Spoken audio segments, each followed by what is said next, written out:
ಇವತ್ತು ಆಗ್ರಹವನ್ನು ನಮ್ಮ ಸಮಾಜ ಕಲ್ಯಾಣ ಇಲಾಖೆಯವರಿಗೆ ಆಯೋಗಗಳಿಗೆ ಸಾಕಷ್ಟು ಮನವಿ ಮಾಡಿಕೊಂಡಿವಿ.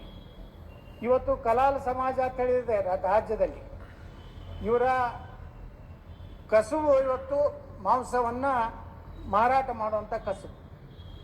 ಅವರ ಒಂದು ಕಸುಬನ್ನು ಸಹ ಇವತ್ತು 12 ರಾಜ್ಯಗಳಲ್ಲಿ, ಉತ್ತರ ಭಾರತದ 12 ರಾಜ್ಯಗಳಲ್ಲಿ ಬಾಟಿಕ್ ಜಾತಿ ಅಂತೇಳಿ ಪರಿಶಿಷ್ಟ ಜಾತಿಗೆ ಸೇರಿಸಿದ್ದಾರೆ. 1992ರಲ್ಲಿ ಡಿ ಕೆ ನಾಯ್ಕರ ಅಧ್ಯಕ್ಷತೆ ಜಾತಿ ಪರಿಶೀಲನಾ ಸಮಿತಿ, ಕುವೆಂಪು ವಿಶ್ವವಿದ್ಯಾಲಯ ಕುಲಶಾಸ್ತ್ರ ಅಧ್ಯಯನ, ಡಾಕ್ಟರ್ BR ಅಂಬೇಡ್ಕರ್ ಸಂಶೋಧನಾ ಸಮಿತಿ ಪರಿಶಿಷ್ಟ ಜಾತಿಗೆ ಸೇರಿಸಲು ವರದಿ ನೀಡಿದೆ. ಅದೇ ರೀತಿ ಮಡಿವಾಳ ಅಗಸ ಸಮಾಜ ಇದು ಸಹ ಒಂದು ಅಸ್ಪೃಶ್ಯತೆಯ ಒಂದು ನೆರಳಲ್ಲಿ ಇರುವಂಥ ಒಂದು ಸಮುದಾಯವಾಗಿ ಇವತ್ತು ಕೇಂದ್ರದ ಭಾರತದ 11 ರಾಜ್ಯಗಳಲ್ಲಿ ಮತ್ತು ಕೇಂದ್ರಾಡಳಿತ ಪ್ರದೇಶಗಳಲ್ಲಿ ಇದು ಸಹ ಪರಿಶಿಷ್ಟ ಜಾತಿಗೆ ಸೇರಿಸಲಾಗಿದೆ. ಹಿಂದೆ ಮೈಸೂರು ಮಹಾರಾಜ ಕಾಲದಲ್ಲಿ ಇದರ ಒಂದು ಅನುಕೂಲತೆಯನ್ನು ಮಾಡಿಕೊಂಡಂಥ ಒಂದು ಸಮುದಾಯ.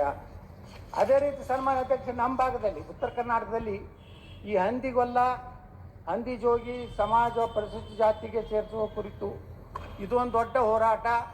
ಇವತ್ತು ಅದು ಸಹ ಗೊಲ್ಲ ಸಮುದಾಯ ಭಾಳ ಕೆಟ್ಟ ಪರಿಸ್ಥಿತಿಯಲ್ಲಿ ಜೀವನ ಮಾಡ್ತಾರೆ ಅಧ್ಯಕ್ಷರೇ.